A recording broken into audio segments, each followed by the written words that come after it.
Welcome, my friend, to the Jefferson Fisher podcast, where I'm on a mission to make your next conversation the one that changes everything. If you enjoy learning practical tools that help you communicate better, think clearer, and stay calm under pressure, I'd love for you to follow this podcast and leave a review. And hey, if there's ever a question or topic you'd like me to talk about, just drop it in the comments or message me. I read them myself. Now let's talk about the big one, because on the outside, narcissists look totally normal. You might be related to one. You might work with one. You might even live with one, but the moment they open their mouth, the truth comes out, not always directly, but through their patterns, their tone, their energy. And if you've ever found yourself thinking, am I going crazy, or do they really twist everything? You're not crazy, you're just caught in their game. Let's start by breaking this down in a simple way. I don't want to make this some psychology textbook talk. That's not what I do. I'm not a therapist. I'm not a psychologist. I'm not diagnosing anyone. I'm a trial lawyer who studies human behavior for a living, and I help people learn how to communicate better in hard situations. So I'm going to explain narcissism in real life language. A narcissist is someone who cannot, and I mean cannot, imagine what it's like to be someone else. They can't step into another person's shoes because in their mind, there's only one pair of shoes that matter their own. It's always about them, their feelings, their needs, their frustrations. If someone else is having a good time, they need to have a better time. If you're hurting, they'll somehow make it about how your pain affects them. It's never empathy, it's performance. And behind that performance is one goal, to feed their ego. Now here's the funny part. Most narcissists will tell you who they are, not directly, but they'll brag about their perfection, about how misunderstood they are, about how everyone else just doesn't get it. You'll hear it in their tone. I'm just honest. People can't handle it. I don't have time for weak-minded people. I'm not dramatic. They're just overreacting. Sound familiar? Yeah, because you've probably met someone like that. So what do you do? What do you do when you're talking to someone like that? When it feels like every word you say either feeds their ego or lights their fuse, I've got 3 tools for you. 3 tools that I've seen work again and again, not because they control the narcissist, but because they keep you in control. Tool I-1ing, don't play the game. Anytime you're talking to a narcissist, you're already playing a game. And it's a game I call praise or provoke. Here's how it works if you're praising them, telling them how great they are, agreeing with them, feeding their story, they're calm, happy, charming. But the moment you stop, the moment you question, disagree, or even pause too long, they switch. They start provoking you, pushing your buttons, twisting your words, saying something that hits right where it hurts. And it's not random. They do it because your reaction gives them power. You see, a narcissist feeds off control, not connection. They don't crave understanding, they crave dominance. It's like a rigged carnival game. You walk up thinking, maybe this time I'll win. You throw the ball, and for a moment you think you're close, but no. It's designed so you can't win. That's what arguing with a narcissist is like. The rules are written by them, for them. And the only way to win is not to play. That's rule number 1. When you recognize you're in a game, take your pieces off the board. You don't have to respond to every jab. You don't have to defend every word. You don't have to prove anything. The best power move is to walk away from the table. Tool fate 2i. The best move you can make is no move at all. Now this one takes practice because silence is uncomfortable. When someone's coming at you with manipulation, with gaslighting, with that you're the crazy one attitude, your instinct is to defend yourself. You want to push back, explain, reason, prove your point. But here's the truth: logic doesn't work on someone who's allergic to accountability. So instead of fighting the noise, you stay still. Silence is your best friend, because silence can never be misquoted. A narcissist can twist your words, they can repeat them, distort them, take one sentence and build a story around it that makes them the victim. But silence gives them nothing to work with. Now, I'm not saying you ghost people or walk away mid-sentence. I'm saying when the conversation turns toxic, when they're baiting you, trying to make you overact, you pause, you breathe, and you choose not to play. You can even respond in short, neutral phrases. Yeah. Noted. Okay. Oh, I hear you. That's good to know. Nothing emotional, nothing defensive. Because here's what they want. They want you to react. They want that emotional spark, because once you react, they can control the narrative. So when you stay neutral, when your tone is flat, your response is calm, your words are short, it drives them crazy because they can't get what they want. You're not stonewalling, you're self-regulating, and that's a skill. Because the moment you take control of your emotions, you take control of the entire conversation. I gotta go further. All right, before I go further, I want to make one thing clear. You have to be careful using the word narcissist. It's become a bit of a trend word. People throw it around anytime someone's being selfish, inconsiderate, or hard to deal with. But not everyone who frustrates you is a narcissist. There are people who are clinically diagnosed with narcissistic personality disorder, and there are others who just have narcissistic tendencies. Those tendencies can show up in anyone, even in us at times. So when I talk about talking to a narcissist, I'm talking about people who consistently display these behaviors: manipulation, blame, shifting, lack of empathy, and the constant need to control or win. And I'm giving you communication tools, not psychological diagnoses. Because here's the reality: you can't fix them. You can't teach empathy to someone who refuses to see outside themselves, but you can protect your peace while you deal with them. And that's what these tools are about. Let me share something from my own experience. In my line of work as a trial attorney, I've met my fair share of narcissistic personalities. You see it a lot in courtrooms: big egos, big emotions, big need to be right. Sometimes it's the opposing counsel. Sometimes it's a witness. Sometimes it's even a client. And when I cross-examine someone who refuses to admit any wrongdoing, even when the evidence is right in front of them, I have to use the same tools I'm giving you. I can't win by overpowering them. I win by staying calm, measured, and strategic. Because the moment I start arguing emotionally, I've lost the upper hand. So when you're dealing with a narcissist in your own life, whether it's at work, in your family, or even in a relationship, remember, you don't have to win the conversation. You just have to not lose yourself in it. That's the real victory. All right, so we talked about the first two tools. Number one, don't play the game. Number two, the best move you can make is often no move at all. Now let's go deeper into what that actually feels like, because it's easy to talk about staying calm and neutral when you're sitting here listening to a podcast. It's a whole different story when you're standing in the middle of that emotional storm. Let's be honest, narcissists are good at what they do. They've practiced it for years. They know exactly how to pull you in, how to bait you, how to twist your words just enough to make you doubt your own memory. They've learned that the best way to control someone isn't always through shouting. It's through confusion, through guilt, through those little digs that sound innocent until you replay them later in your head and think, wait a second, that didn't sit right. You ever been there? Yeah. That's not by accident. That's part of the game. So what do? You stay neutral. Now, I know that word neutral doesn't sound powerful. It sounds passive, like you're just taking it. But it's the exact opposite. Neutral is strength under control. It's when you refuse to let them drag you into their chaos. It's when you decide, you can throw all the words you want, but I'm not going to give you my peace. Because the truth is, narcissists want two things: attention and reaction. And when they can't get your reaction, they lose their power. So instead of defending yourself, explaining or fighting back, you use neutral phrases, simple, short, steady phrases that give them nowhere to go. Things like, "Why, I understand. Well, got it. Well, that's your perspective. Okay. Well, noted. That's it. You're not agreeing. You're not conceding. You're simply choosing not to feed the fire. See, when you react emotionally, you give them oxygen. When you stay neutral, you suffocate the game. And I'll tell you this, the first few times you do it, it's going to feel weird. You'll want to defend yourself. You'll want to add context. You'll want to fix their misunderstanding. But that's exactly what they want, to pull you into a web of explanations that they can twist back against you. Because they don't listen to understand. They listen to respond. They listen for angles. So don't give them any. Be short, be calm, be consistent. That's how you win. Oh, no. Now let's talk about the mental shift, because this one right here is where the healing starts. We all have this deep human need to be understood.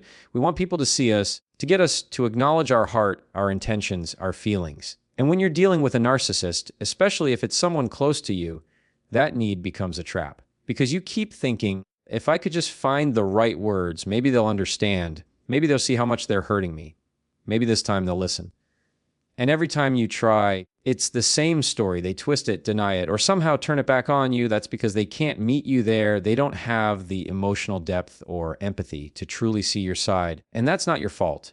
But it is your responsibility to stop expecting something they can't give. So here's the mental shift. Instead of thinking, they never think about me, start thinking, it's time I start thinking about myself. That's not selfish. That's self-preservation, because your peace is worth protecting. Your energy, your sanity, your self-respect, those are not up for negotiation. You don't need their apology to heal. You don't need their understanding to move on. You don't need their validation to feel seen. What you need is permission. Permission to stop trying to fix them and start focusing on your own peace. You've been trying to fill a cup with a hole in the bottom. You pour and pour and pour time, energy, forgiveness, explanations, and no matter how much you give, it never fills up, because they're not a cup. They're a drain. And the only way to stop losing yourself is to stop pouring. That's what boundaries are for. Boundaries aren't walls, they're filters. They don't keep love out. They keep chaos out. When you talk to a narcissist, your boundary is your emotional regulation. It's your tone, your words, your silence, your choice to walk away. Every time you stay calm, you're setting a boundary. Every time you choose silence over reaction, you're setting a boundary. Every time you stop explaining yourself, you're saying, I'm done playing this game. That's power. Now, let me tell you something I've seen happen again and again, both in my professional world and my personal life. You'll have that one conversation that feels like the breaking point. You'll feel like you've finally seen through the fog, and you'll decide, okay, I'm done chasing their understanding. And then, like clockwork, they'll test you. They'll come back sweet. They'll apologize, not sincerely, but strategically. They'll say things like, why, I didn't mean it that way. I just get upset because I care. Why? You're overthinking it. What? Can't we just move on? And you'll feel that old pull again because you want to believe them. You want to believe that maybe this time it'll be different. But here's what I want you to remember. When someone shows you a pattern, believe the pattern. 1, time mistakes are human. Repeated behaviors are choices, and you don't need another round of heartbreak to prove that truth to yourself. The healthiest response in that moment isn't anger. It's clarity. It's saying to yourself, I see you. I understand who you are, but I don't have to keep walking into the same fire expecting not to get burned. Because peace doesn't come from changing other people. Peace comes from changing what you accept. Now, I want to pause right here and shift into one of my favorite parts of this podcast, answering a listener question. Every week, I send out a short communication tip to my email list. If you're not on that yet, you can sign up. It's free, and it's just one practical insight a week to help you handle tough conversations better. And every so often, I get an email that just hits me right in the chest because it's real, it's raw, and it reminds me why communication matters so much. So this one comes from Mary Ann over in North Carolina. Here's what she said: Jefferson, I love your content. Thank you so much. I'm a divorced single mother with 2 kids. My ex-husband is a diagnosed narcissist. Communication is a nightmare. No matter what I say, it either gets ignored, twisted, or turned into an argument. I've tried being nice, being firm, being silent. Nothing works. How do I handle this without losing my mind? Mary Ann, first off, I want you to hear me clearly. You're doing better than you think, because the fact that you're even asking this question tells me 2 things.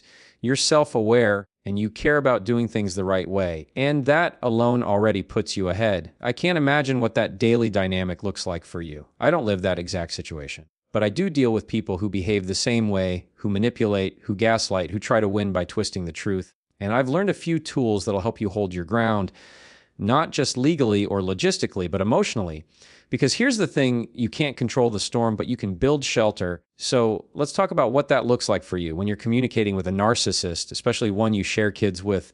The goal isn't to make them understand you. The goal is to stay calm, stay factual, and leave a paper trail. You want everything in writing when possible, text, email, message, because narcissists love to rewrite history. They'll say, I never said that, or that's not what I meant, or you're exaggerating. But when it's in writing, it's no longer your word against theirs. It's evidence.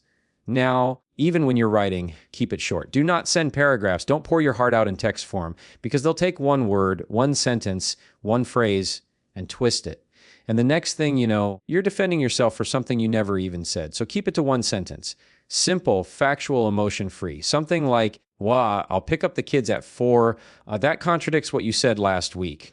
Please refer to our last message. That's it. No long explanations, no emotional appeals, no open-ended questions. You're not trying to communicate. And those are 2 very different goals. Now, sometimes you'll still get those messages that are full of jabs, those little hooks designed to make you react. They'll say something like, you're always difficult. What? No wonder the kids prefer being with me. You're just bitter. And when you see that, your blood starts boiling. You want to defend yourself. But that's the trap. That's their way of baiting you back into the argument so they can say, see, you're the one who's hostile. So instead, you use the gray rock technique. And we'll talk more about that in the next part. You ever notice how conversations with certain people feel like walking on eggshells? You start out trying to keep the peace, trying to stay calm, trying to make sure things don't explode. And before you know it, you're exhausted second, guessing everything you said, wondering if you were the problem. That's the kind of emotional environment a narcissist thrives in. They keep you so focused on managing them that you stop noticing what's happening to you. And that's the first quiet shift we have to make. You stop playing defense in every conversation, because when you do that, you give them power over your reactions, your tone, your peace. See, a narcissist's favorite game is control, not always loud control. Sometimes it's silent, polished, wrapped in charm. But the moment they realize they can control your emotional temperature, they'll use it. They'll push just enough to get you angry or guilty or confused, because the second you react, they feel in charge. Here's the key. You don't have to fight for control. You just have to keep yours. Now, that doesn't mean being cold or robotic. It means being grounded. It means you walk into that conversation already knowing your limits, what you'll respond to, what you won't. Let me give you an example. Let's say you're talking to a narcissistic coworker. They twist your words. They make sly comments. They act like your success is their idea. And every time you correct them, they play innocent. Oh, I didn't mean it like that.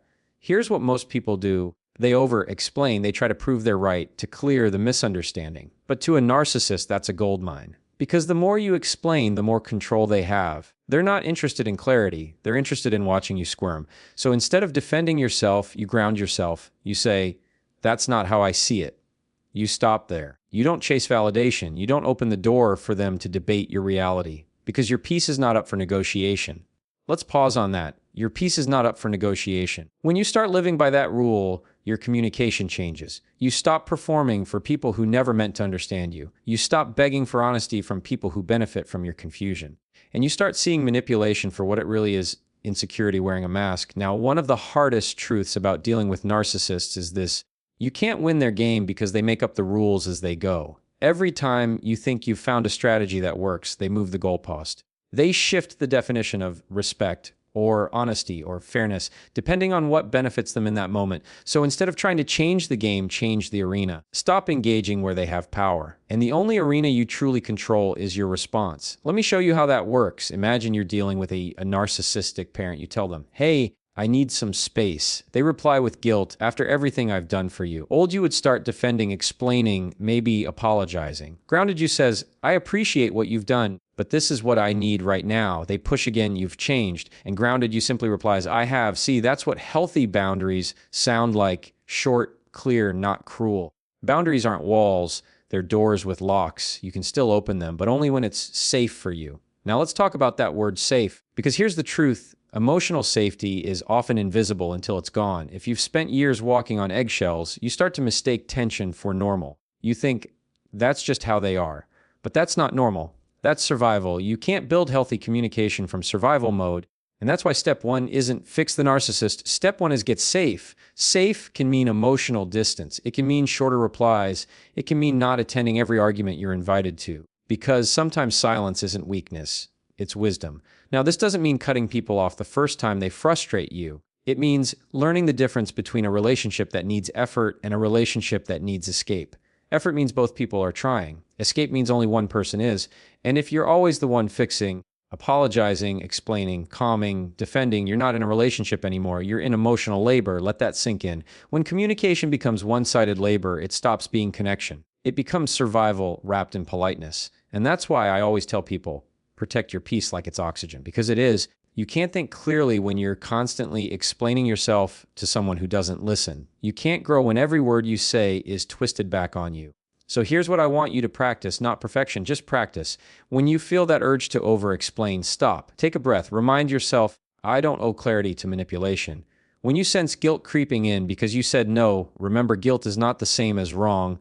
When they try to bait you into an argument, repeat this quietly to yourself: I'm not responsible for their reaction. You'll feel uncomfortable at first because silence feels foreign when you're used to defending. But every time you choose calm over chaos, you teach your nervous system what peace feels like again. Now, one last thing in this part, because I know someone listening is thinking, but what if they never change? That's the hardest truth to accept, but it's also the most freeing. You can't make someone see what they refuse to look at. You can love them, you can pray for them, you can wish better for them, but you cannot teach empathy to someone who sees it as weakness, and that's okay.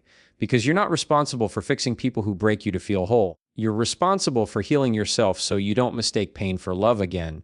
Here's something most people don't realize until they've lived through it: detachment isn't cold, it's clarity. See, we grow up thinking love means holding on, that if you let go, you failed, that if you stop engaging, you don't care. But sometimes, the most loving thing you can do for both people is to stop playing a game that only one person wants to win.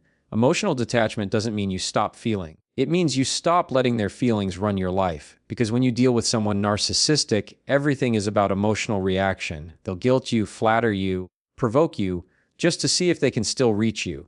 And every time you react, they get proof that they still have a little piece of control left. So the goal isn't to win arguments. It's to stop needing them. You don't have to prove your worth to someone who can't see it. You don't have to convince them that you're good, honest, or loyal, because they already know. They just use doubt to keep you small. You ever notice that the the more confident you become, the more they find ways to chip away at you? That's because your growth exposes their stagnation. Your peace highlights their chaos. Your healing reminds them of what they refuse to face. So they'll test you, they'll poke, they'll say things like, "You've changed," or "You're so distant lately," or "You think you're better than everyone," but all they're really saying, "I can't control you anymore." And that scares me. Let them be scared, because you're not changing to spite them, you're changing to save yourself. Let's talk about self-trust. Because when you've spent enough time around someone who manipulates, you start doubting your own perception. You question your tone, your memory, your emotions, everything. You start asking yourself, maybe I am overreacting, or maybe I am the problem. That's not you being weak. That's what happens when you've been trained to second-guess reality. It's called gaslighting, and it's subtle. It doesn't scream, it whispers. And the hardest part isn't identifying the lies, it's learning to trust your truth again. So let's rebuild that every time you feel that doubt creeping in. Pause. Ask yourself, what do I know to be true? Not what they said. Not what they made you feel, but what you know. Did they say one thing and do another? Did you feel disrespected even after expressing your boundary? Did you leave the conversation feeling smaller than when it started? That's your truth speaking. And when you start honoring that inner voice, piece by piece, you build self-trust again. Because confidence isn't loud, it's quiet assurance that you can handle reality without needing someone else to validate it. Now, here's the hard part, emotional boundaries. Most people think boundaries are about controlling others, but real boundaries are about managing yourself. It's not, "You can't talk to me that way." It's, "If you talk to me that way, I'll leave the conversation." It's not, "You have to respect my time." It's, "If you keep being late, I'll start without you." See the difference. One demands change. The other defines consequence. Boundaries are how you teach people how to treat you, but they also remind you how to treat yourself. Because when you let someone cross a line, what hurts most isn't their behavior, it's your silence. It's that voice inside whispering, "I should have spoken up," but don't use that voice to shame yourself. Use it to guide you. Every time you ignore your own boundary, you teach yourself that your peace is negotiable. Every time you honor it, you remind yourself that it's sacred.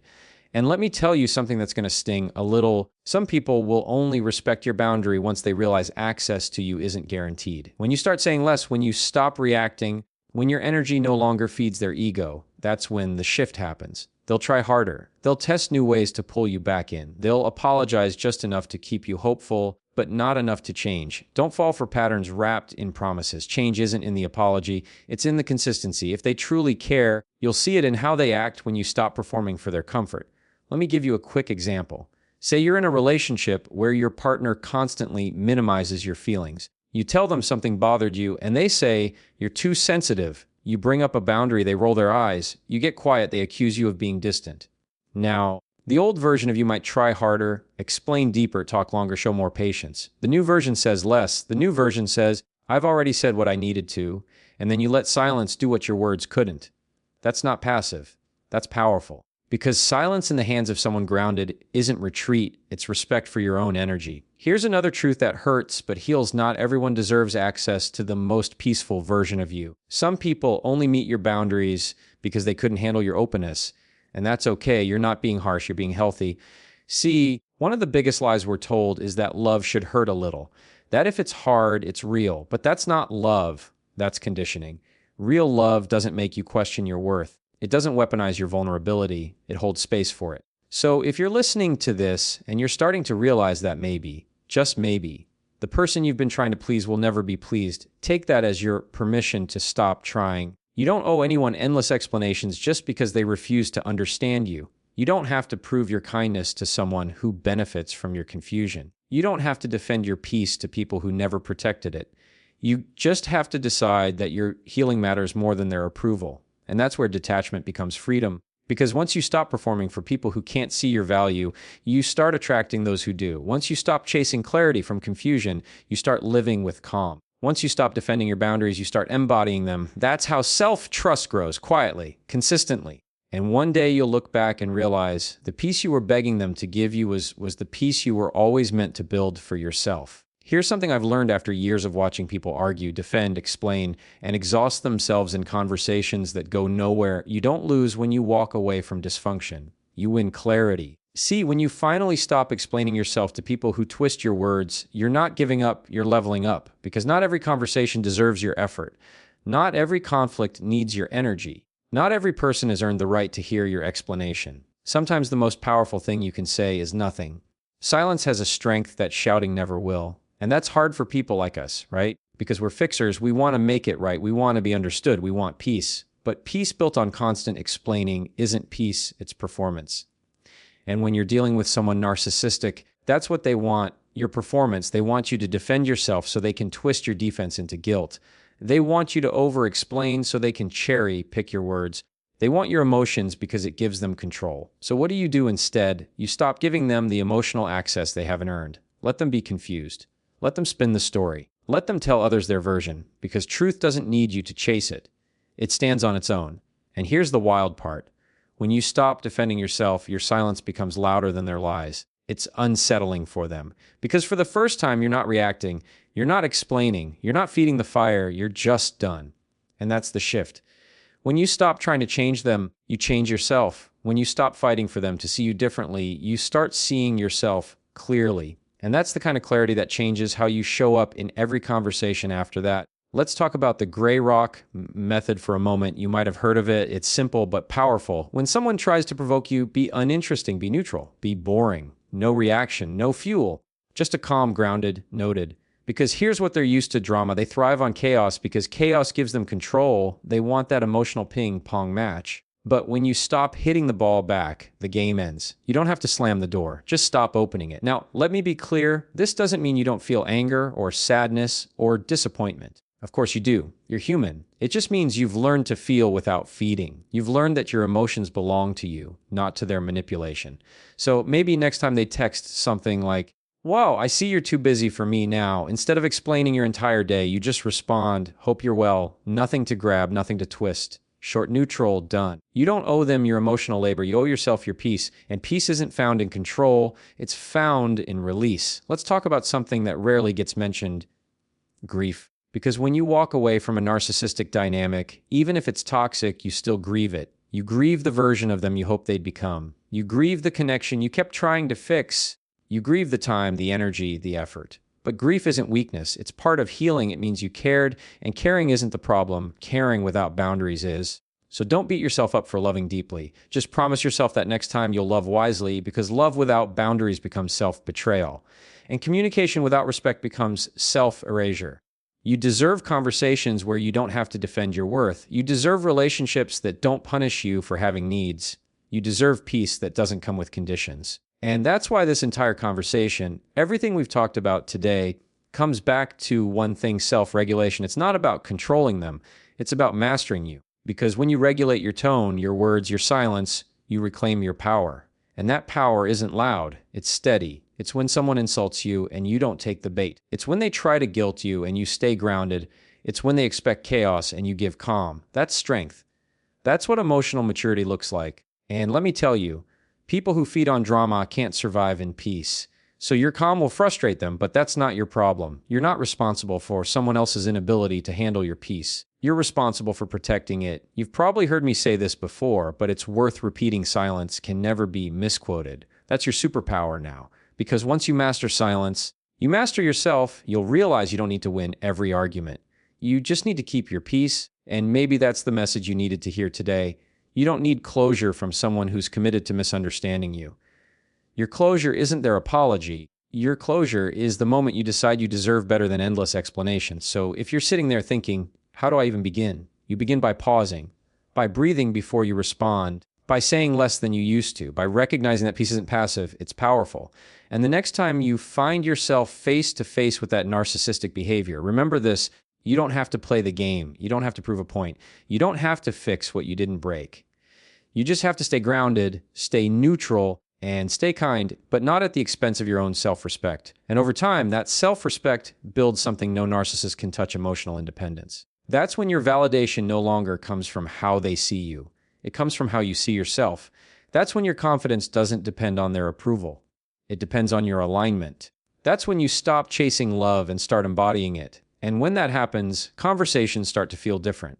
You're calmer, you're lighter, you're free. You realize that the power you were trying to take back from them was never really theirs. It was always yours. So whether it's a coworker, a family member, an ex, or even a friend, don't waste your peace trying to fix someone who benefits from breaking it. Protect your energy, guard your words, and let your silence speak the loudest truth of all. You've outgrown their chaos, and that's not arrogance. That's healing. So take a deep breath. You made it through, and from here on out, your conversations get lighter, your mind gets quieter, and your peace becomes non-negotiable. Because the best way to talk to a narcissist is to talk less, mean what you say, and never forget you're not playing their game anymore. Hey, listen, if this episode hit a little deeper than you expected, take that as a good sign. It means you're starting to listen to yourself again.